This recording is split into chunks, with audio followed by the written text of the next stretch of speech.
Good morning, everyone. Looks like we have some critical mass here. Thank you for joining us today at the California Ag Policy Forum session. Um, we have a great panel for you all. Very excited to do my best to moderate. We have Jennifer Fearing with Fearless Advocacy, uh, Janaki Jagannath with California Farmer Justice Collaborative, Jamie Fanous with CAFF, and myself with Everyday Impact Consulting. I'll be your humble moderator today, trying to do justice to the great panelists. We have a Q&A box, a chat function, so I will do my best to multitask. Feel free to submit questions as we're going along, and I'll do my best to capture that. Basically, the format for our panel, an agenda, if you will, is we'll go through an intro of the session. Our panelists will self-introduce themselves. We'll do a poll for CAFF to get a sense of who's in this space today with us. CAFF will present findings from their policy priority survey. Jennifer will be using her deep expertise on Sacramento politics and sharing with us some of those learnings. Janaki will be sharing a successful case study of organizing and moving policy through the Capitol.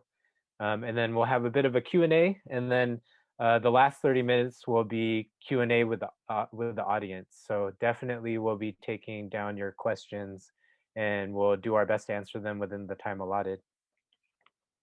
Next slide, please, Jane. Okay, so ag policy, I think we want to just level set a bit here. And in talking about policy, we'll also be inherently, I think, talking about powers. So how do we make the implicit explicit? This is a breakdown from Alicia Garza around power. And she just published a book around movement buildings, right? So she, oh, and I guess the poll is happening now. So feel free to do the poll while we do this intro. So the breakdown for power, again, this is from Alicia Garza. She was one of the three co-founders of the Black Lives Matter movement. And she just published a book kind of reflecting on movement building from that experience. So what is power? Alicia says it's the capacity to control circumstances, having legitimate access to systems sanctioned by the authority of the state, the ability to define reality and convince other people that it is their definition and in their best interests, ownership and control of the majority of resources of a state, and the capacity to make and enforce decisions based on this ownership and control. So a lot of this is going to be covered by our great panel today in different forms. And up on the screen, you'll see Alicia's got a great breakdown for herself of how she views the different iterations of power. So modeling is like the ability to build and demonstrate alternatives. Disruptive power is the ability to disrupt the status quo, challenge business as usual, and in so doing, dramatize what's wrong with current conditions. Narrative power, the ability to tell the story of what's happening in the world and why, and capture the imagination of growing numbers of people, change culture, and mass consciousness. Market and consumer power is the ability to change and shape markets and consumption patterns at scale. And political power, the ability to move voters and therefore elect representatives in government that will be responsive to their electorate. Thanks for that slide, Jamie. So that'll be our level set today as we now dive deeper into the policy side of this equation. And I would like to lift up again the poll. Please complete that. It should have popped up on your Zoom. And then I will now transition to self-introductions amongst our panelists. I'll just call you all out. So Jamie, please introduce yourself. Hey y'all, Jamie Fanous here. I am the policy advocate at CAFF. I joined CAFF just a few months ago, but I'm really excited to get more involved in policy and get more involved with you all on the call on your interests in policy and organizing in the state. Looking forward to this session and sharing some information with everyone. Thanks, Jamie. Jennifer? Hi, good morning, everybody. Jennifer Fearing. I'm coming to you from Sacramento. I'm outside today because it's beautiful, but it's my pleasure to be here. I have been lobbying here in Sacramento for the better part of the last 15 years. About half of that was spent as an in-house lobbyist for a major national NGO, and the last half of that running my own firm, Fearless Advocacy, which represents exclusively 501c3 and 501c6, so statewide association organizations, and not just every one of those, the ones that we believe in and the ones whose power we want to lift up and whose missions we want to accomplish in Sacramento. So that includes CAFF. I'm very pleased to represent CAFF, but also organizations you might know like the Center for Food Safety, the Pew Charitable Trust, a number of ocean protection organizations, Meals on Wheels California, and then California Association of Nonprofits. And I'm excited to be with all of you today. Thanks, Jennifer. Janaki? Hi everyone, good morning, buenos dias, assalamu alaikum. My name is Janaki Jagannath, and I'm here in this group as a member of the California Farmer Justice Collaborative. And we have worked to pass the Farmer Equity Act in 2017 and continue to track and support the advancement of Black, Indigenous, and people of color farmer voices at the agency and state level. So looking forward to sharing more about that with you today. Hi, everyone. Good morning. My name is Justin. I'm like a less experienced version of Jennifer. I like to joke about that whenever I'm sharing space with her. I'm also a contract lobbyist, but represent community-based organizations and values-aligned folks. In the food system space, I represent Roots of Change, who I used to work for a while back, and also Californians for Pesticide Reform. But I also work in criminal justice reform, worker ownership, the safety net. So probably a little bit spread too thin, but it is what it is, right? There's a lot to change. So thank you to our panelists for your intros. Our first presentation for you all today will be Jamie. Jamie, you're up. Thanks. Maybe we'll take a quick moment and get through some of these polls. What do you think before we jump into my presentation? Yes. Yeah, if you want to run people through the poll, because I think it's related to your part of the presentation, that'd be great. Sure. So let's see. I believe that we've got, we're running 3 polls today. The first poll was about kind of where you're coming from, whether you're a farmer or a farmer advocate or involved in the farmer space, or you work for a nonprofit. And I think the poll that's in progress right now, if I'm understanding Zoom properly, is what your policy priorities are. That's kind of the next question that we have for folks. And it's looking like top 3 policy priorities: climate change is coming in hot, sustainable agriculture as we know, promotion of local food and direct marketing is really important to folks, immigration reform. Oh, cute. I did make a pun and I see that in the chat. No pun intended. Farmland preservation and access to land, of course, is a huge priority for folks. It looks like 60 out of 73 of our attendees have completed this poll. So I will end this, and I'm trying to remember what our last question was, or maybe it was just, maybe where you're from. So yeah, I'm going to share the results of this top 3 policy priorities. climate change, sustainable agriculture, healthy soils program, sustainable pest management, I think is the top priority. And I'm gonna stop sharing this one. And our handy tech support here has just posted the third one. Sweet. What part of the state are you coming from? These polls are always a little bit fun because it looks like a race, but it's not a race. To see kind of the most region everybody's coming from, it seems like Sacramento and San Francisco East Bay region are top two, but I'll give that 20 seconds or so for folks to complete that. But it's just nice to see where everybody's coming from as we enter into this conversation. And Jamie, I'll add really quick for our participants today. So when I get nervous as a lobbyist, I'm used to 1 minute public comments and stuff, and I'm blowing through my notes. So today's session, I failed to mention, very excited for you all to be here, and we're really focusing on how to bring power to farmers and communities, which is why I started with that Alicia Garza slide, and highlight how there's a drastic lack of diversity amongst those in politics and how that results in inequities in the political landscape. So the panelists here before you will help us deconstruct that and even provide ways for how we move forward. So thanks for completing the polls.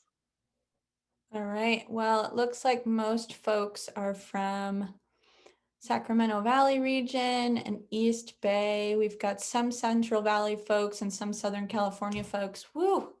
It's great to see some diversity and that we're not just, speaking to folks in Northern California, but covering a decent amount of the state, although it would always be nice to see more folks from Southern California and from the Central Valley.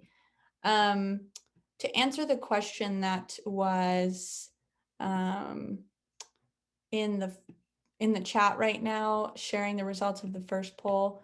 I'm not Zoom savvy, but I can tell you what I saw, and it looks like we've got a good percentage of folks from farmers that are farmers or aspiring farmers.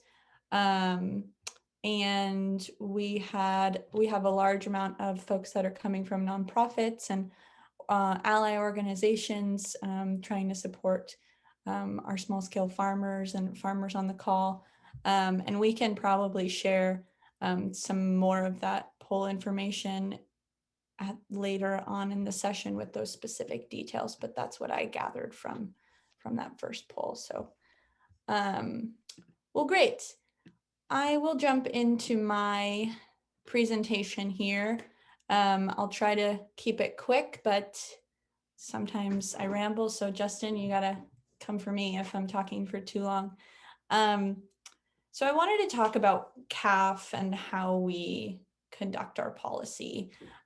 Really talk about where it's grounded, what we're hoping to do in the future, and really just start with this fundamental slide, which probably has too many words, is that a lot of our policy decisions and when we choose to choose which policy priorities, it's fundamentally based in the CAFF core values, which you'll see here in orange. And I'm underlining justice and equity and farmer-centered because when we go to select those policy priorities, we want to make sure that those are kind of the two core values that come up for me when we're thinking about, which policies we want to commit to in a given year.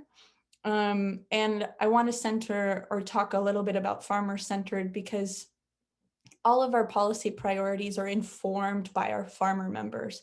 And our farmer members are really, we aspire to support and represent small-scale growers and medium-scale growers and farmers of color and underserved farmers. So those are farmers that we try our best to support and commit to in a lot of our policy making. So, but to go into the more logistical piece of how we come up with these policy priorities, it starts with an online survey that we post up. And this most recent farmer survey, that survey was shared in the fall.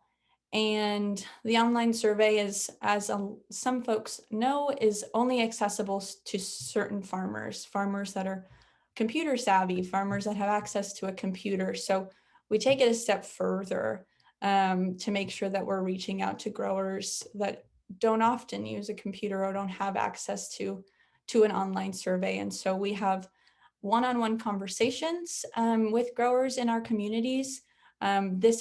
We've found that this works really well with a lot of farmers that speak English as a second language, and often growers that just don't have the time to complete the survey or don't have time to join our listening sessions. And we want some more detailed information on the barriers that certain growers are dealing with. So we've had one-on-one conversations with growers, as well as hosted a variety of listening sessions in the fall. And these listening sessions or town halls, were conducted throughout the Central Valley and Central Coast, both in English and Spanish. And so we gather up all of that information from the survey, the conversations, listening sessions, and come up with our set of priorities and goals for the coming year as it relates to our policies. We start to narrow some things down and then have a conversation with our CAFF policy committee.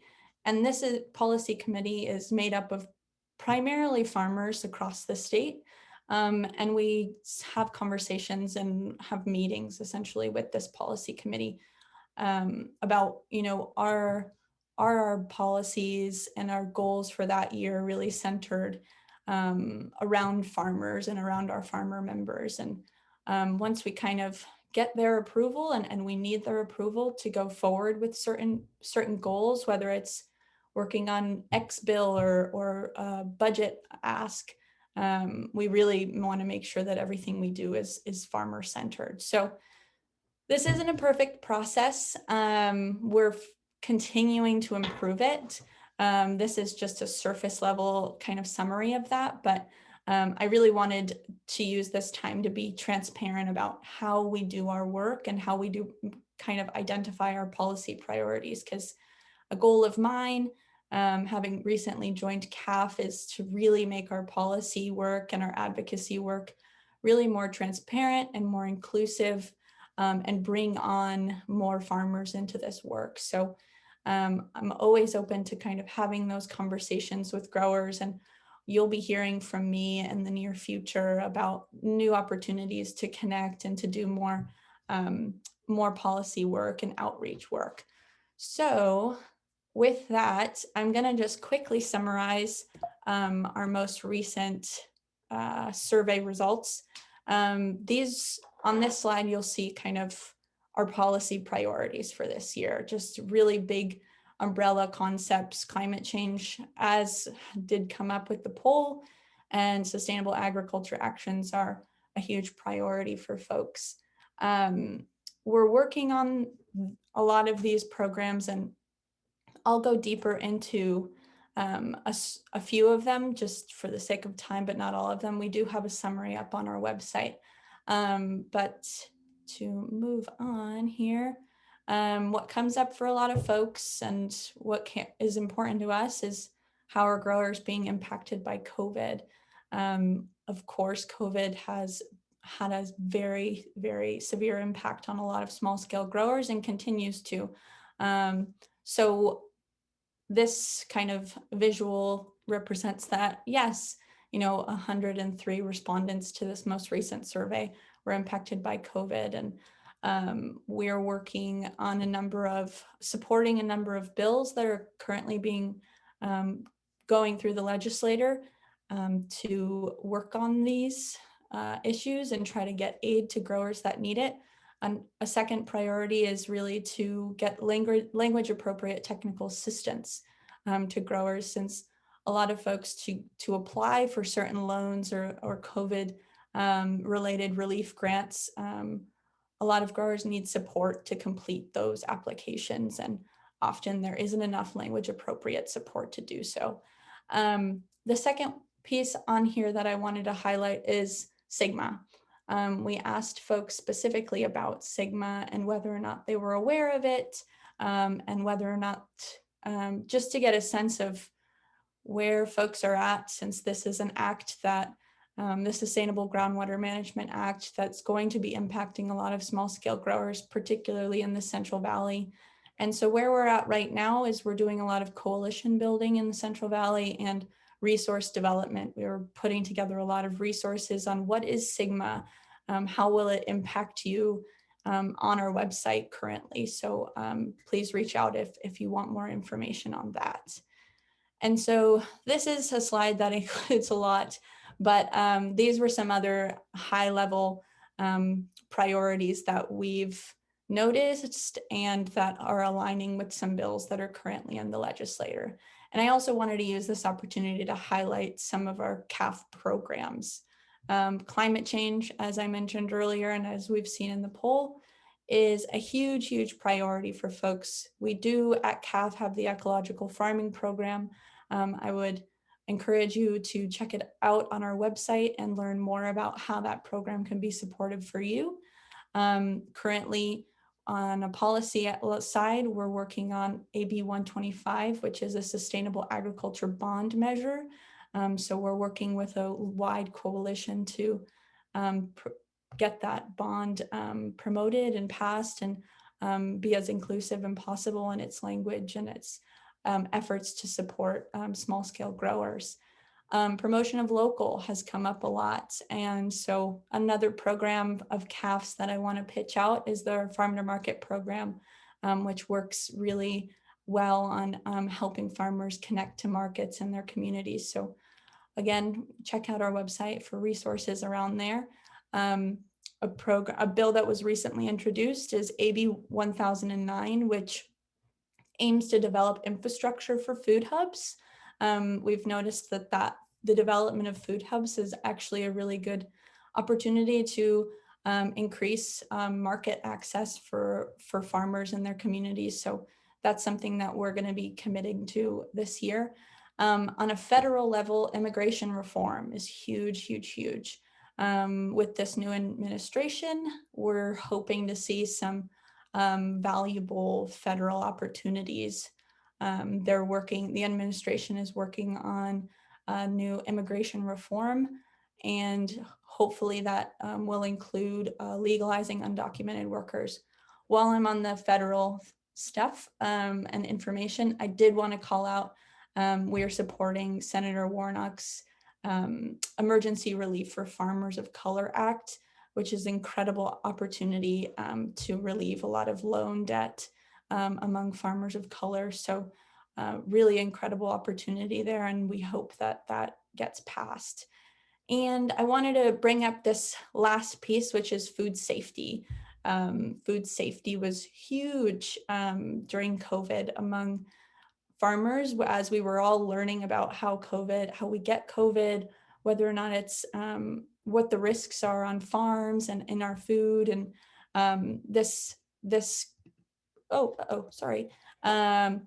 this question came up in our survey around food safety, and it's how has on-farm food safety changed during COVID.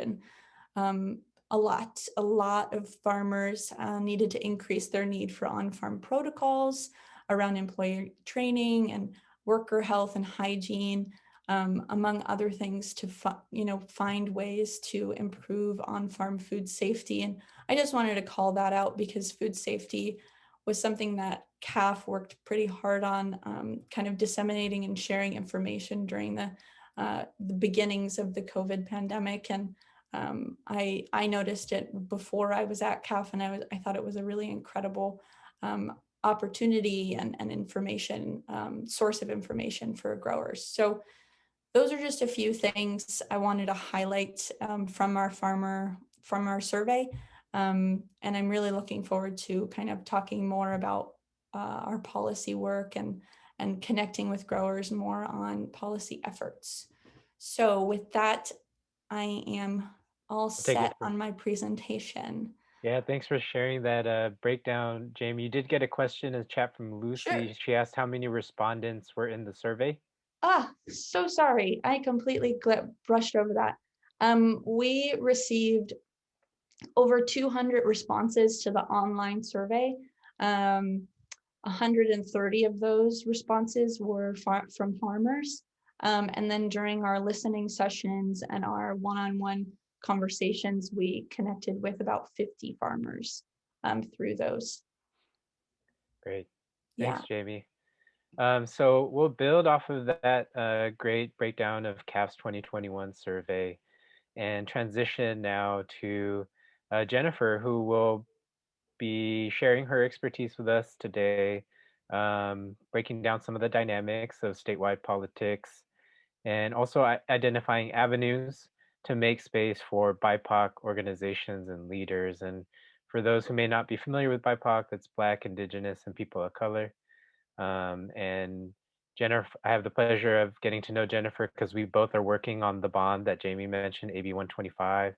There's actually 4 pillars in it: sustainable agriculture, healthy food access, regional food infrastructure, and essential workers in the food chain. So we're very excited to be working on this issue. And Jennifer, please take it away.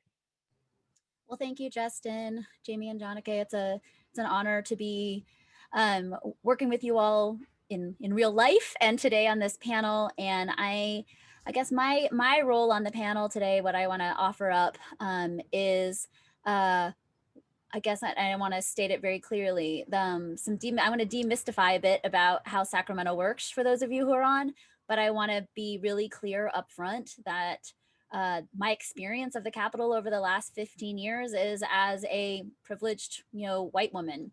And that privilege is not earned. It is just privilege that's bestowed on me because of my skin color, my life experience, etc. And so I just want to center that because it can be challenging, and I'll just share it very, very plainly in the coalitions that we're in, etc.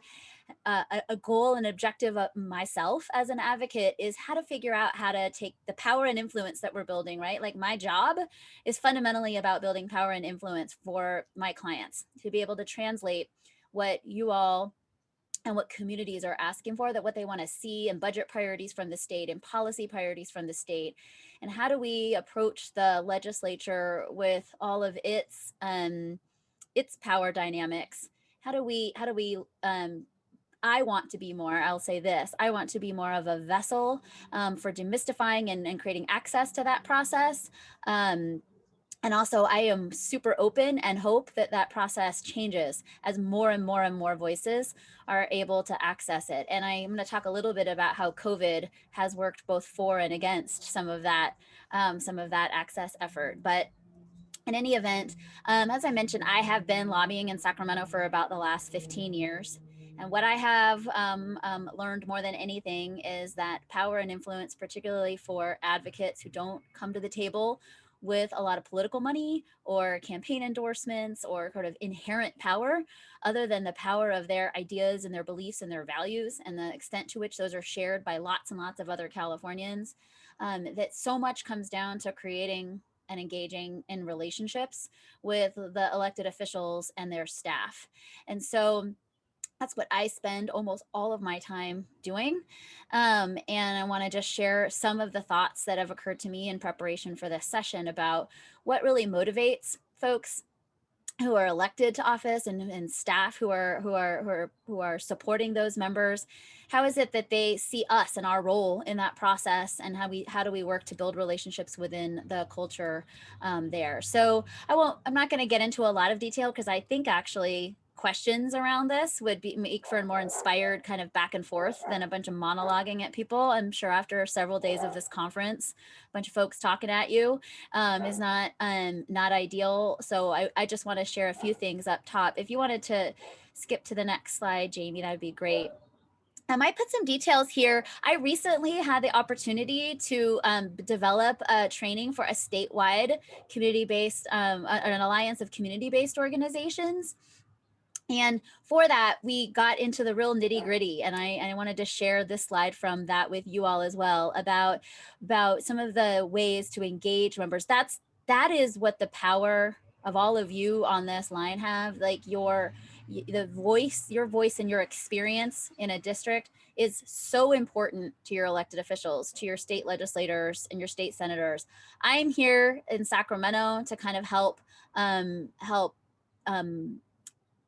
at a level here where we're trying to implement that policy. But when it comes to sort of building power and creating influence for moving those things through, it's those relationships on the ground that supplement and power the kind of work that I do. And your state legislators definitely want to know you. They want to hear your experience, and they want that to inform what their priorities are. So I try, as advocates are seeking to engage in policy, I assume if you're at this, you signed up to be at this forum today, that's a role you are either playing or are willing to play. I really try to understand where members are coming from. What did motivate them? And we don't have to guess. I mean, we can look at their bios on their websites. We can get to know them a bit through their staff. But I think one of the things we as advocates often do is show up and just start talking at our legislators about what it is we're interested in. And we don't spend as much time trying to deeply understand where they're coming from. Why did they run for office? Who are the natural constituencies within their district that they care about? I think what I've been excited to learn while representing CAFF is how many legislators, particularly those that are willing to author and champion bills that are important to small farmers, come from a farming background, whether through their family or their friends or their neighborhoods, and are deeply have a long history on these issues. And it's important for us to understand, and the more we can know about them, the more explicitly I think we're able to influence and work with them as well. I think you should also know how much they want to hear from you. They're actually quite accessible. Particularly during COVID, many members are spending far more time in their districts than they were, because they're not in Sacramento Monday through Thursday, which is their normal plan. But all the time on Fridays in particular, legislators are back in the district, very focused on meeting with constituents. And it's relatively easy.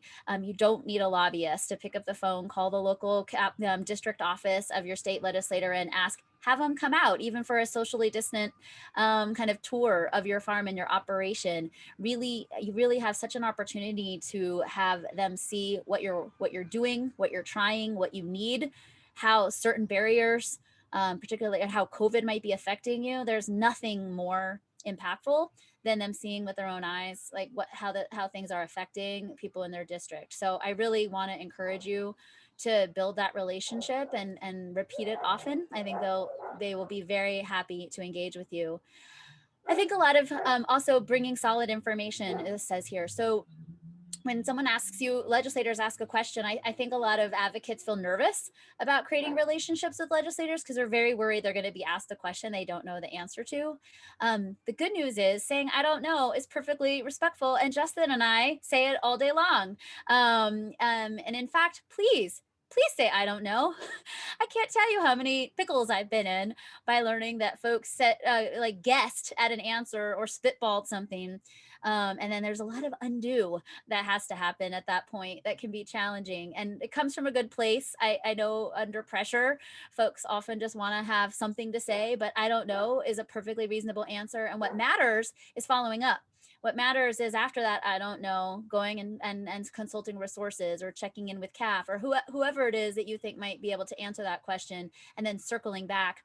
I sometimes actually strategically think saying, I don't know, is a smart idea because it guarantees follow-up. It guarantees that relationship continues beyond that initial engagement. And I also just truly believe in my heart that authenticity and genuine engagement with folks is the meaning behind all relationships, not just those we're seeking to engage, for political or policy reasons. And so I don't know is a very honest answer, and reconnecting with people in meaningful relationship is only going to grow. I think your opportunity to be influential. I'm not going to get too much in the weeds of some of these. You have them in front of you. And some of these are I'm looking at a couple of these, the idea of someone double crossing you is probably a little bit more of the gamesmanship that can occur for lobbyists here in Sacramento. But just know that for those of us that are trying to take what matters to you all and turn it into meaningful investments from the state in our budget, or turn it into meaningful changes to state law that would help support your work, that your relationship building and build relationships, particularly with district district staff and the members themselves, and then communicating with us so that we know about it can go a long way to making us successful on your behalf. Can you go to the next slide, Jamie? COVID, you may all wonder, COVID has affected your lives as farmers. It has deeply affected our lives as advocates. I'm sitting at my home. I'm about a year into sitting at my home trying to do a job that is deeply social, deeply rooted in being able to have FaceTime with hundreds of people every day in order to pick up information, convey information, pressure folks, see who's talking to who, etc. And so we've become very reliant on allies that we have within the Capitol staff and others to be helping us understand where processes are changing. I want to give a special shout out. I see that Mary Kames from the Assembly Speaker's Office is joining us today. She's a strong advocate for California's family farmers. Yes, holler. Thank you, Mary. And is so great about making sure that we're aware early and often about how the schedule might be changing, about how committee hearings are shifting. And if you're frustrated from further away about how challenging it is to keep up with things in Sacramento, I can assure you that during COVID, proximity for all of us has been challenging. So there are far fewer hearings happening. Hearings are shorter, fewer bills are getting set, and a lot less certainty. I have talked to all of my clients this year that, the best we can get is an A for effort. It's really hard to make any predictions about what can come through. I think there's been a lot of focus by the legislature early, and rightfully so, on getting response and relief resources. I want to acknowledge that just in the last week, SB 87 was passed by the legislature and signed by the governor, which put $2.1 billion more into the California Small Business Relief Program, grant program. Most small farmers in California are eligible. Your income in 2019 was below $2.5 million. You are eligible for that program, and the state has just put, as I mentioned, $2.1 billion more in addition to the $575 million that had previously gone into it. So CAFF has been a voice for trying to make that the application process and some of the other issues that nonprofits and small businesses experienced during the pilot round. But we are here to actively try to help onboard you and make you successful in applying for up to $25,000 in grant funding there. But there will continue to be relief efforts. There is a 3.375, I think that's the right number, Jamie, micro grants available for small farmers to get technical assistance to be able to pull down federal COVID relief funding that we're working closely with the legislature to try to move through sooner rather than later. So a lot of our energy is going towards trying to hear the challenges you're having during COVID and engage with the legislature. And they have prioritized moving these COVID relief programs sooner rather than later. I will say that while engaging has been challenging, the Zoomingness, as we're doing here, has actually made it easier to get meetings with members. They have both more time to do that, and they're now it's easier to pull folks even from around the state into a single meeting. It's easier in some ways for folks from around the state to participate in committee hearings that are having public comment, because you don't have to travel to Sacramento to make your 1-minute pitch. You can do it over the phone like the rest of us. It's fairly equalizing in that sense, and that we're all kind of on the same phone line. And then I just wanted to remind folks, we are now in the first year of a 2-year session. So while it can feel overwhelming that more than 2,000 bills were introduced and we remain in this pandemic focused situation with uncertainty around our budget, the uncertainty around a recall of the governor, which we could talk about later if there's curiosity about that, that we're gonna, again, continue to push as hard as we can on our priorities this year, but some of these things may end up taking us through into next year.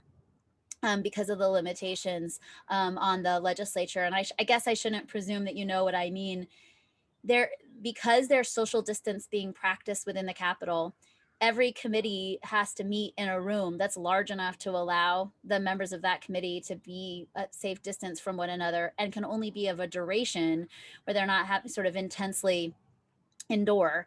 And so each hearing, I mean, there are only so many rooms that are accommodating this. So under normal times, there could be 7, 8 committee hearings going on throughout the Capitol. There can only be about 3 or 4 at a time between both the Senate and the Assembly now because of the space issues. So that's dramatically limiting the number of those bills that are going to be able to move through the process, because for example, the Assembly Natural Resources Committee is only going to have 3 4-hour hearings. They have close to 100 bills that have been referred to them. That will not, there is no way that that will be feasible. So again, I think we're all rolling with it as best as we can under the circumstances, and recognizing that the leaders of the state are electing where they to prioritize reopening schools, getting relief to businesses and nonprofits that need it, and figuring out how to get everyone in California vaccinated in an equitable an efficient way. These are taking up enormous bandwidth of our state government, and hopefully with this new federal regime, we're going to get so much more financial support and just policy alliance support. But it's definitely impacting everything that's going on here. And I think I'll just sort of wrap up there, Jamie, and hope that in questions we can get into more on some of the other dynamics. Great, thanks for that, Jennifer. Very insightful. And I think where you left off would be a great transition to Janaki around with this impacted process. There is kind of like a call to action for people to weigh in, because absent that, then the usual interests, right, will just dominate this impacted process that we have under COVID. So in some ways, we got to double down, get more people involved in 2021 until we can go to quote unquote, normal ways of doing work in Sacramento. And Janaki here was going to speak with us today and share her experience around pushing a bill, building a movement, and now even implementation. So from start to finish. So Janaki, you're up. Thanks, Justin, and thank you to Jamie and Jennifer and to CAFF for inviting me here. I just wanted to start by acknowledging those that we've lost to this pandemic and to this past year that has been so tragic for so many of our communities, and to just breathe in that memory of our ancestors and hope that we do right by the next generation. So my name is Janaki Jagannath, and I am a member of the California Farmer Justice Collaborative. I'm also an environmental attorney and a flower farmer. I was here to talk specifically, kind of moving a little bit more into a narrow focus from the way that Jennifer and Jamie laid out this foundation, to talk specifically about the Farmer Equity Act, and also to discuss kind of the gaps that exist in political representation for growers of color in Sacramento. So I'm just going to go ahead and share my slides here.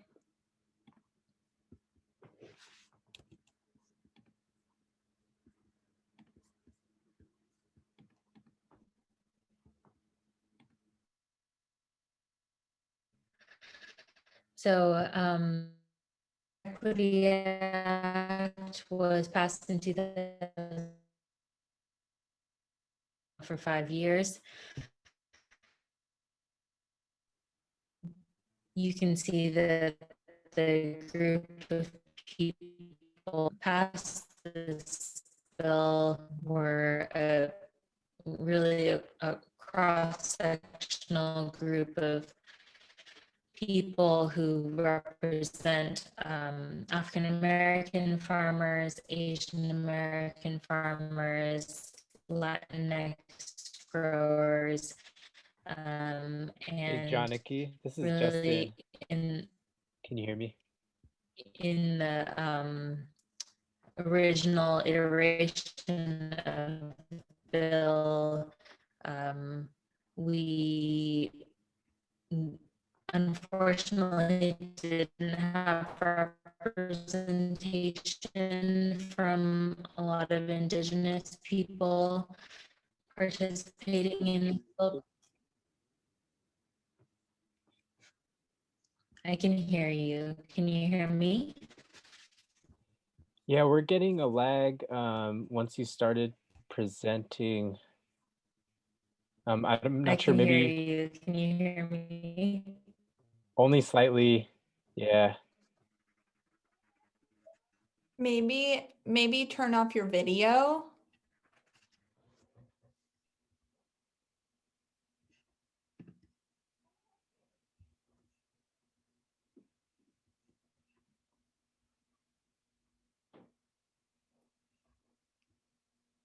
Hi. It's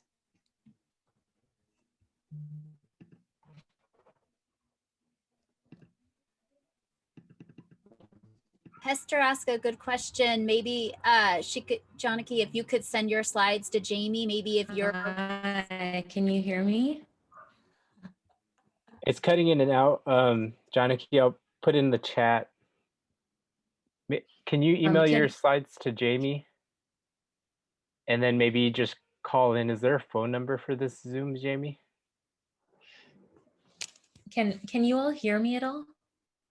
That's much clearer, yes. much better. Okay. I think rather than trying to share slides, I can just go ahead and speak. As long as everybody can hear me okay right now. Can you hear me? You're great. Yes. Very Okay. clearly. Okay, great.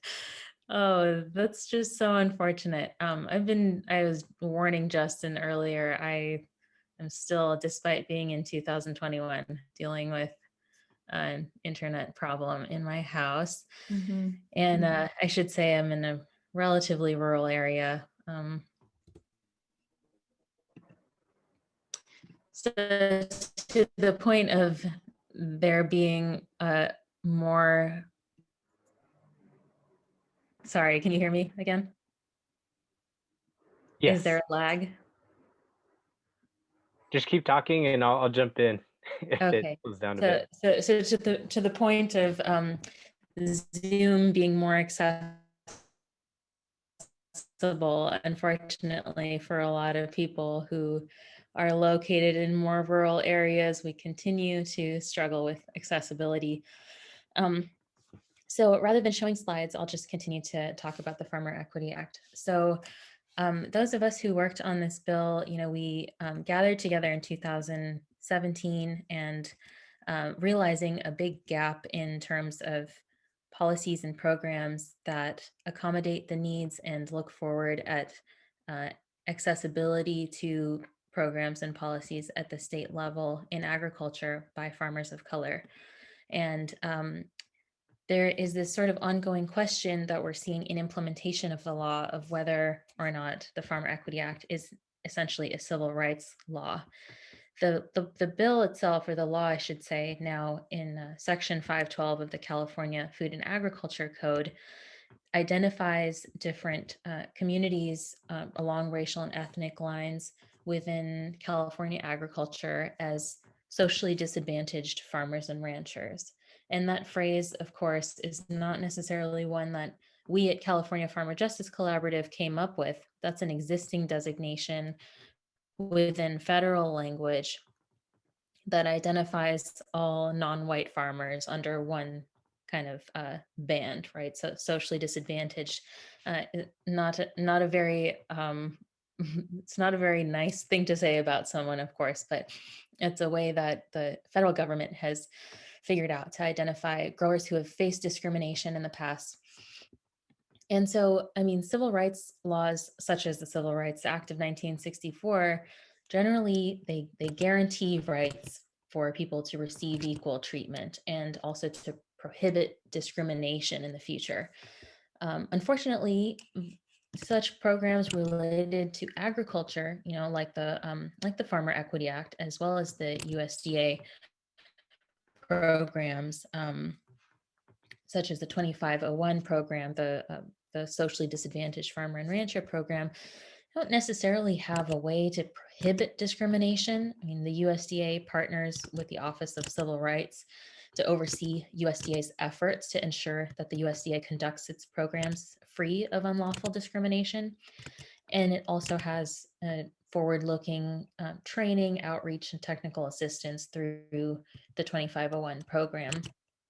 And within the California Farmer Equity Act, what we have is the legislative intent to partner with farmers of color to think about ways to address discrimination.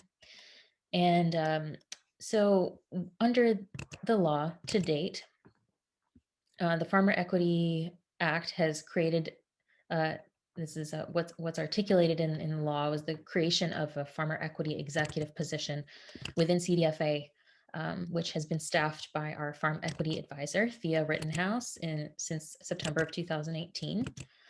CDFA has issued its farm equity report, which outlines a number of the different findings of the agency related to participation in its boards and commissions, and showing that primarily it is, not surprisingly, white participants in those boards and commissions, and also that our ongoing issues that plague farmers of color in California are access to language access in our programs, land, and access to the means to farm, credit and capital. So that equity report is available for folks to look at both in English and Spanish, and it's posted on the CDFA website on farm equity, which has also been created in the past couple of years. We're also seeing for the first time agency communications and newsletters being translated into Spanish, second largest spoken language in California. So that's something exciting, and that we want to see more of that language access. And in addition to this, there have been other advancements that have occurred outside of the law, but utilizing the language of that law. So what I mean by that is these are things that were not required by the Farmer Equity Act, but people in our community, in our group of advocates within the California Farmer Justice Collaborative and outside of it, have utilized the Farmer Equity Act to advance these priorities. So for instance, now 25% of program funds for technical assistance on climate smart ag grants are to be directed towards socially disadvantaged farmers and ranchers. That includes the Healthy Soils program and a SWEEP program.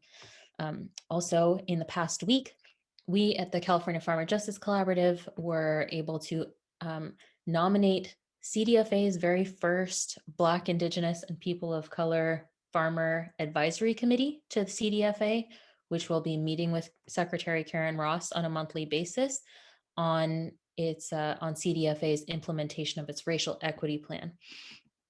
So that committee, for instance, will be developing feedback on the CDFA racial equity plan, identifying priority issues such as policy, regulatory relief, barriers to participation in boards and commissions. And CDFA has said that by the end of year one, they hope to establish a process for ensuring farmers of color have a voice and an opportunity to provide guidance and direction on new programs and regulations and policies that affect their farm businesses. So I just wanted to, to go back to this question of boards and commissions and just really talking about organizations within agriculture at large in California, given we was glad to hear kind of the Sacramento landscape from Jennifer. And as we're getting into now at the stage of this panel today of just talking about equity in agriculture and how we realize that together, California has a remarkable amount of different organizations that have historically advocated for agriculture within both the state agency, the California Department of Food and Agriculture, as well as within the legislature. And some of those are, for instance, the California Grange has existed since the mid 1800s. The Farm Bureau was created in the early 1900s.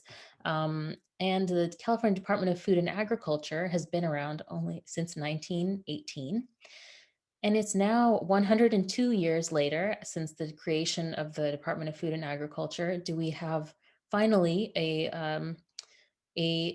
Farmer of Color Advisory Committee? Because really, our civil rights advancements have really only been made since the 1960s here, at least when we're talking about law in the United States.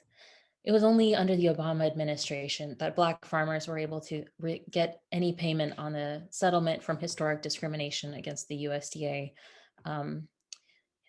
which many Black farmers continue to call the USDA the site of kind of this the ongoing effects of Jim Crow that continue to keep Black farmers out of land ownership and access.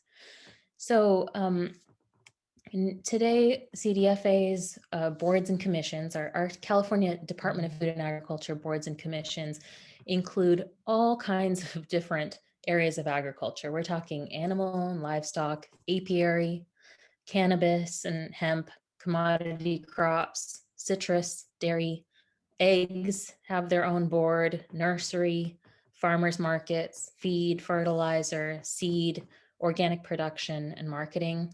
And of those, 84, this is according to the Farm Equity Report that CDFA put out, 84% of those boards and commissions are populated by white people, and the rest of the demographic are kind of split in our tiny nominal representation by different ethnicities. So in the implementation of the Farmer Equity Act, I guess I say this to note that when we pass the Farmer Equity Act, we're not only looking forward into developing more visibility and access for growers of color in these decision-making spaces, but we're also having to look regressively about how to address prior harms, and addressing those prior harms usually will not be done only by the government. It has to be done through organizing, healing, movement building, pushing this giant apparatus, rather pulling this giant apparatus out of a shadow of discrimination and pushing it into a place where we're actually doing collective, multiracial, multilingual, multi-ethnic organizing. And so that leads me to kind of talk to you a little bit about CFJC structure, the California Farmer Justice Collaborative structure, and what it is that we do. Since we did work together to pass this historic bill, and we're also farmers, and there's a lot of things that this our group does beyond policy, because policy to us really has never been the goal. One of our members, Abel, the other day said that, it's not about the win of passing a policy, it's about the movement building around that policy. That's what helps not only legitimate policymaking when it comes time to talk to legislators, but it makes it that when talking to people of power, we're able to present our own power to show that this is where this policy came from, was from real need, real people on the ground. And so our framework is really, nothing about us without us, is the CFJC Farmer Steering Committee principle. And we're BIPOC farmer led. We have a steering council, what we call the Farmer Governance Council, which is made up of 10 farmers of color. We currently have, and I should say that those growers span many parts of the state, span many different scales. Some of them grow flowers, some grow grain, some of them have additional value added products, and some are urban and some are rural. And we are looking to grow that membership. We're very openly looking to grow that membership. We're at a major flux point right now, where we're looking to have more of that representation. I see in the chat, is there publicly available info about the new CDFA BIPOC Advisory Committee? Because it was just barely nominated this past week, there's no public information yet, but we will be, at least on social media, making a post about who they are, and we look forward to the Department of Food and Agriculture probably in the next couple of weeks, making more of a public announcement about that advisory committee. So I wanted to also mention that within CFJC, we're also, maintaining a like relationship with those committee members because they were nominated by us. We're hoping to kind of assist in their interface with government, recognizing that for many of these growers, this is the very first time that they have ever interfaced with government. And I remember, like, on the day before our first meeting with the Farm Equity Advisor, hearing from the youngest member of this advisory committee, who's a 20-year-old mixed orchard grower in Fowler, Punjabi descent, and she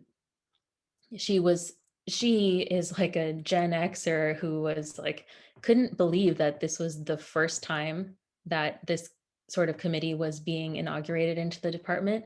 And then on the very other side of the age spectrum was another grower, also from Fresno, who was like so surprised that such a thing would even happen at this stage, that there's been so many years of ignorance by the department, that why would they suddenly have such a committee. So there's just a vast cognitive divide in the perception of justice, of being able to accept that this is where we are, that the state agency is at this point.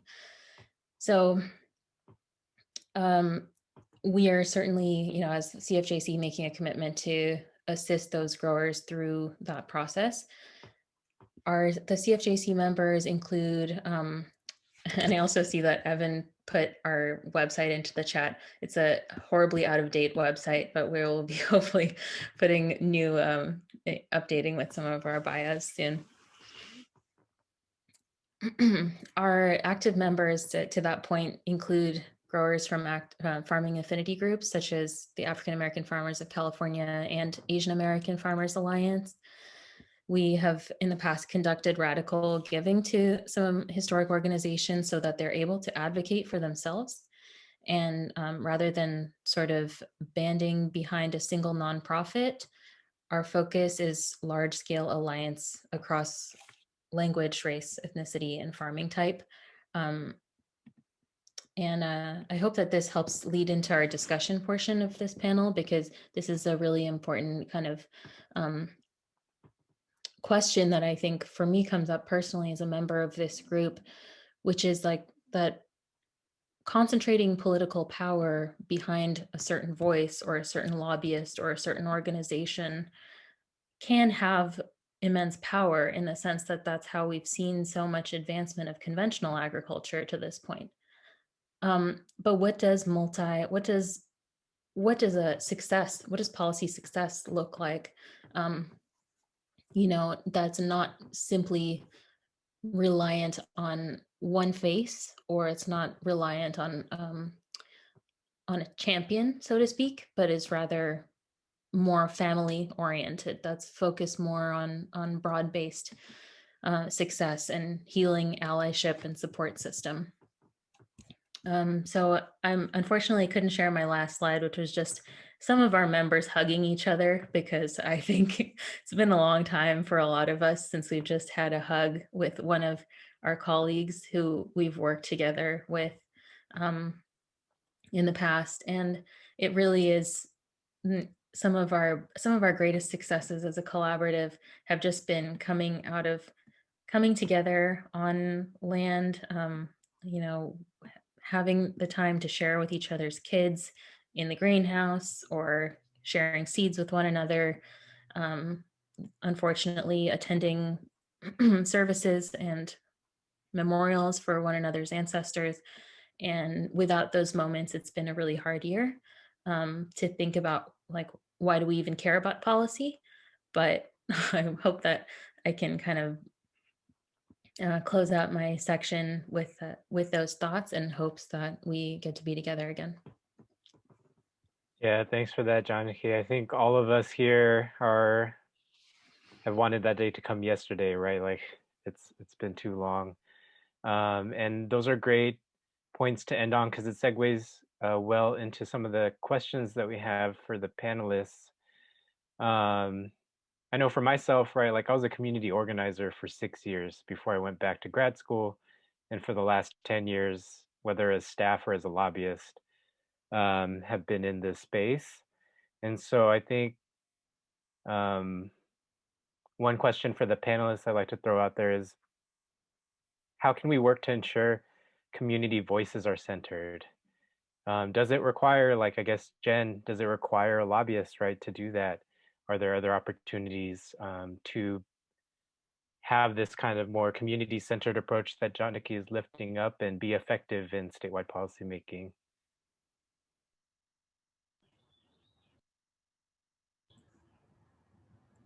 I don't know if Janaki wants to answer, or I can take a first give my perspective. I guess I will. The answer is no. You do not need a lobbyist. I think more and more organizations. I think of groups like CEHA, the California Environmental Justice Alliance, which is a statewide alliance of dozens of environmental justice CBOs that are doing work across the state, that are working to build power, capacity, infrastructure skills, et cetera, across all of their members in their communities across the state, and showing up both to local government proceedings that can be very impactful. I mean, it's not just a state, at the state level where decisions are getting made that impact all of us, but particularly communities. Those are happening a lot at the local level. But working to demystify, I would like to not be necessary, to be honest. I would like to give away as much of the secrets of Sacramento to others, so that, again, as I mentioned at the top, so that those can either be taken in and utilized by way more voices, by far more wise members of our communities, or completely rejected, right? And a new way of doing business be elevated and amplified. I'm down, and I think I'm not sure whether there's any reckoning of the kind of system Janaki talked about in terms of um, champions and leaders.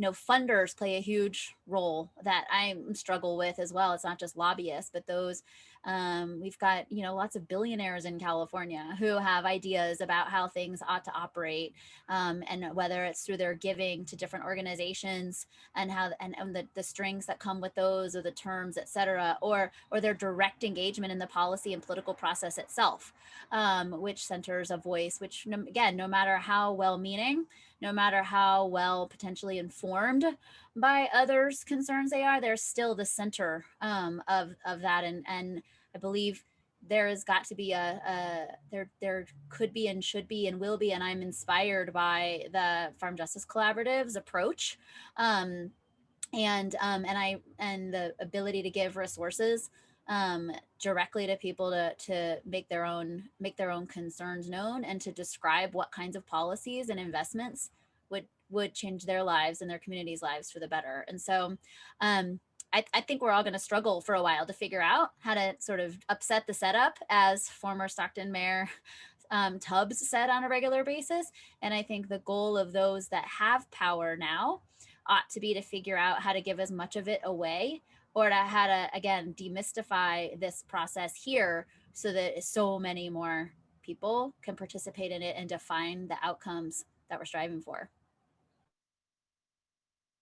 Yeah, thanks for that, Jen. Jamie, Janaki, do you have additions?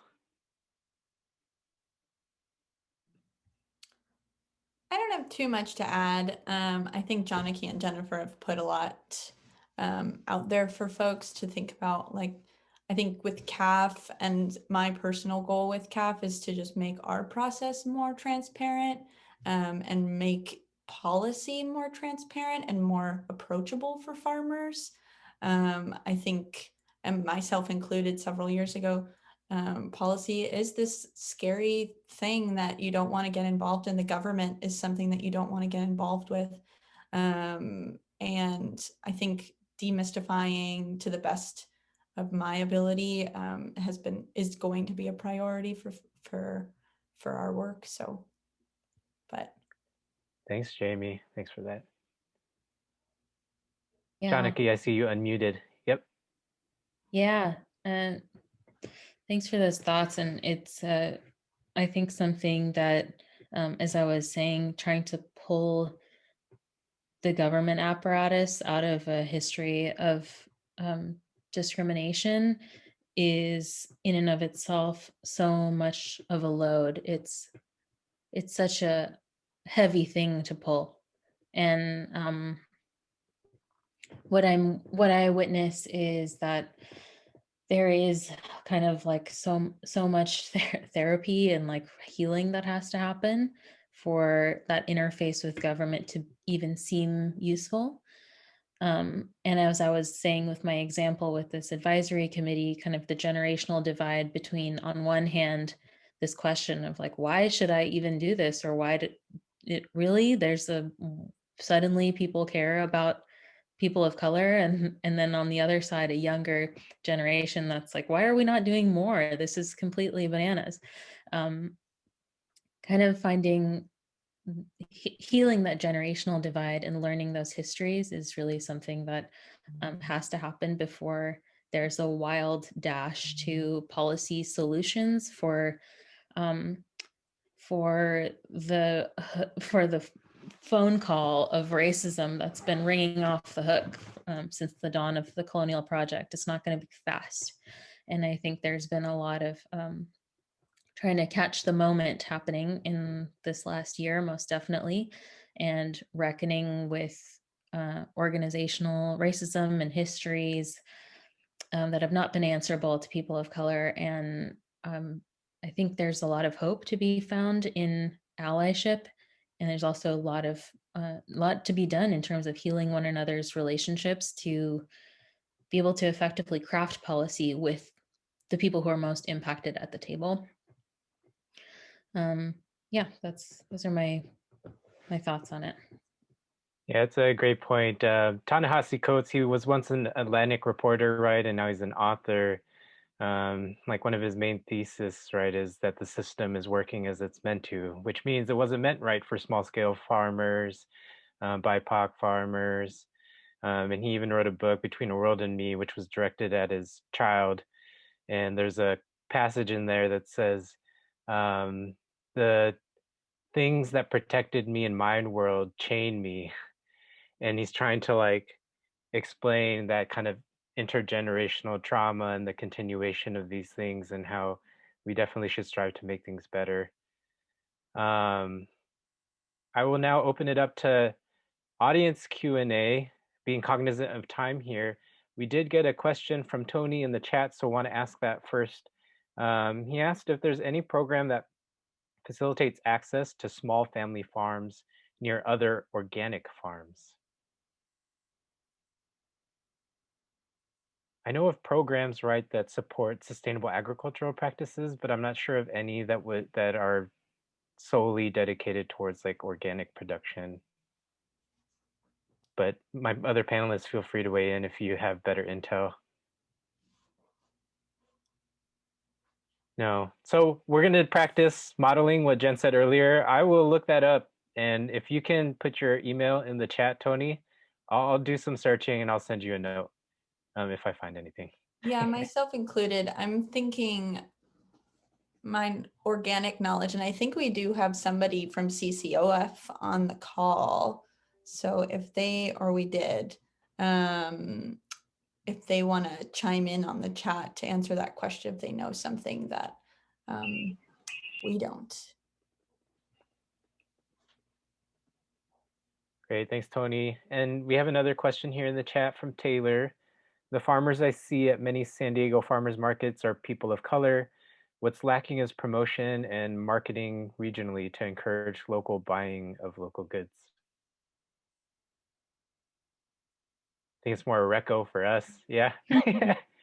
Yeah, absolutely. I mean, for that person who is, if you're interested in supporting like a local marketing program there that's led by people of color, I guess one of our founding members of the California Farmer Justice Collaborative is Ellie Ego, who is part of Solidarity Farm, and they are developing or have developed a marketing program for farm growers of color that's at least I should say led by Black, Indigenous, and people of color. And I'd be happy to link that in the chat right now. They're in San Diego. Thanks, Janaki. Any other questions? Feel free to take yourself off mute. I'll just preface with the time we have remaining, please keep your question to a short question and we can have our panelists respond. If not, I do have a couple more questions for our panelists, but I'll wait 15 seconds here. Folks, feel free to submit a question verbally.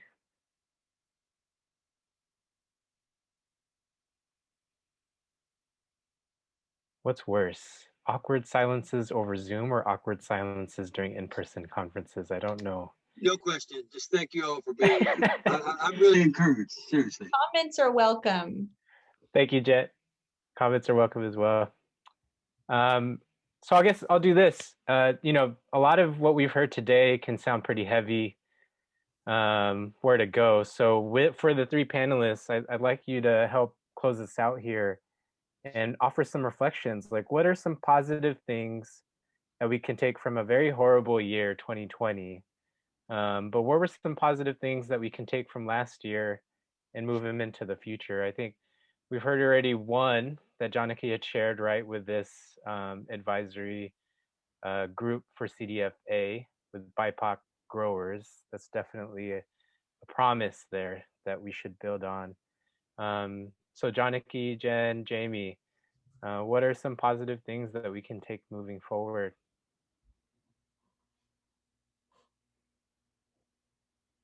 You can include action items, ways for folks to engage. Yeah, would love to hear your thoughts.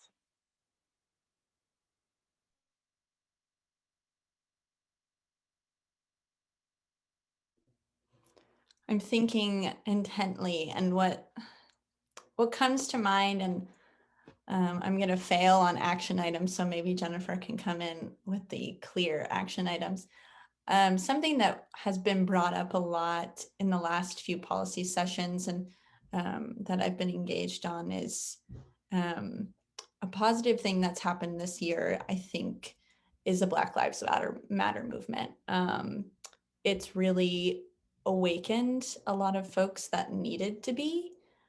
And for that, you know, it's stemming from the pain of a murder, but it was an opportunity for folks to wake up and identify things that they haven't in the past. And that includes the food and agriculture movement or community. I think a lot of folks in the food and agriculture community saw some major systemic flaws in our community and are really working to correct that. Particularly white allies, I think, are starting to step up. It's rocky and it's tough, but that's what needs to happen. It's not going to be easy, and it shouldn't be. So I think that's just one larger movement that I was really grateful to see in this last year. And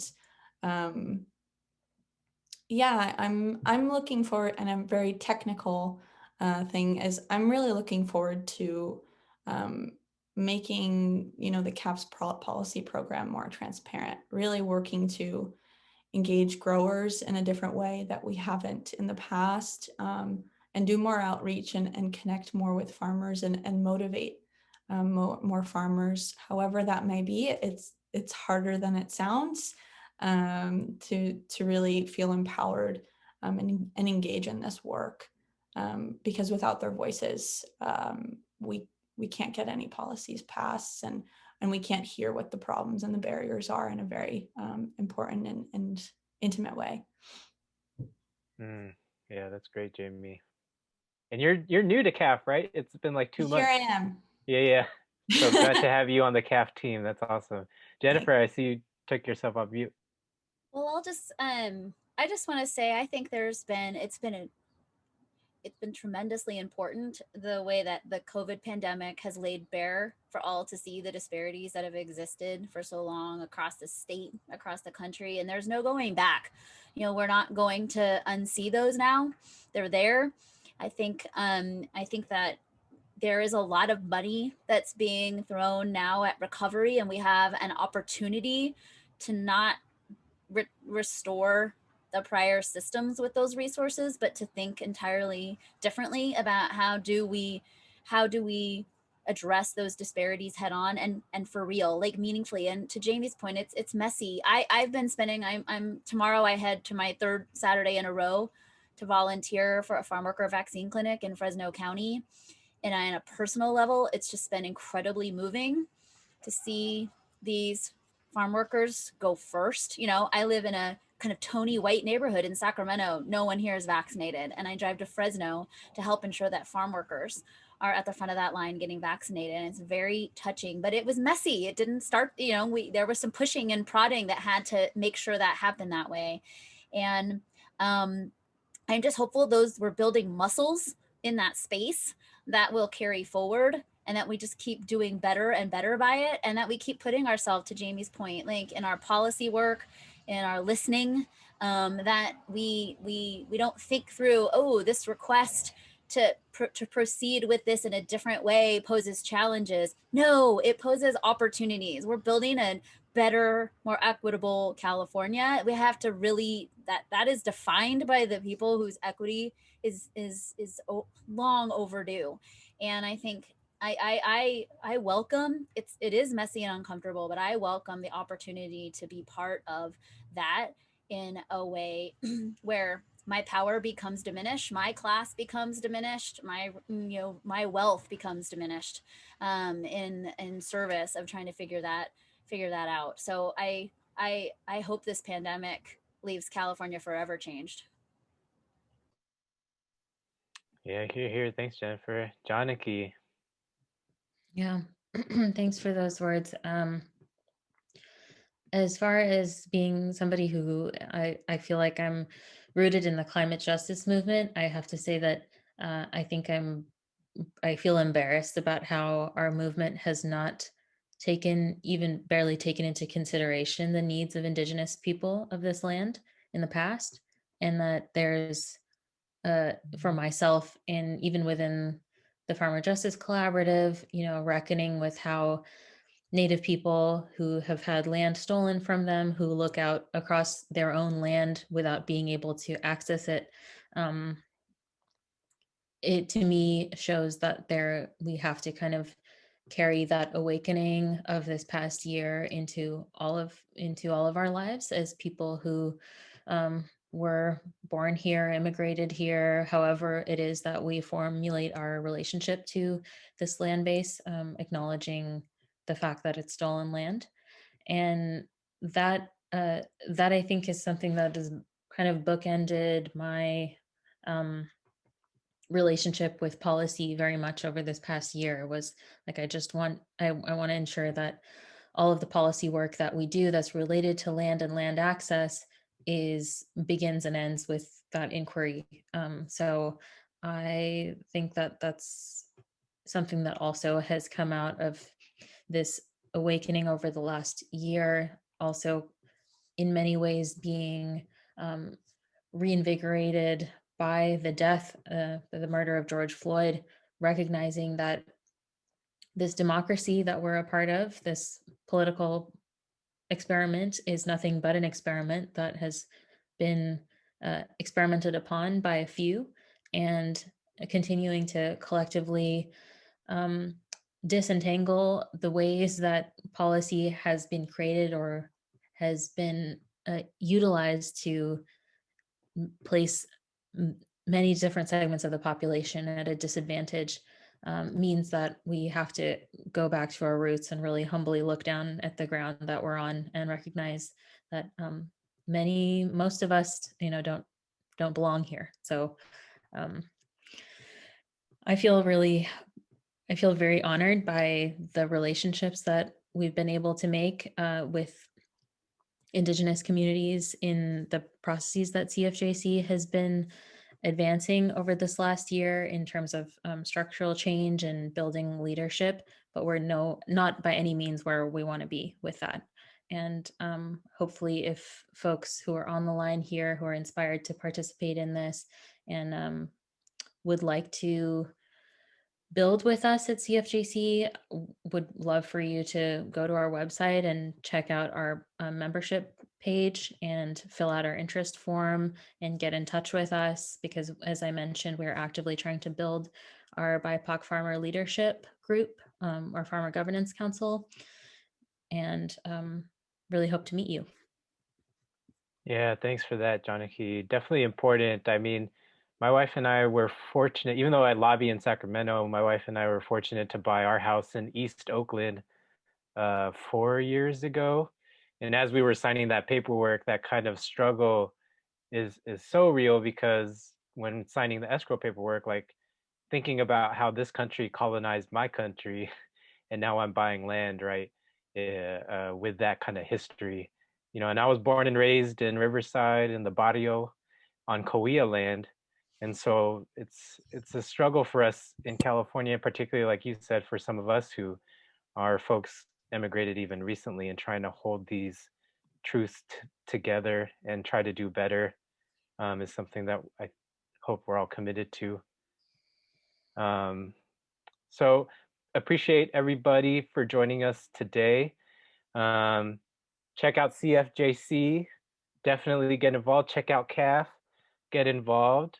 Per Jen's reco, get involved in Sacramento. If the process looks, you don't know where to engage, you have folks like us, right, that you can reach out to. We're happy to get folks plugged in. And as we continue to work under the pandemic and in 2021, just want to lift up, there is some policies, right, moving at the state that can really change some of these systems. Opportunities to get involved, and as Janaki said, this work can be very hard on a very personal level, so find community with each other as best as you can, and hopefully we can really change the system. So thanks for joining us today. Enjoy the rest of the CAFF conference.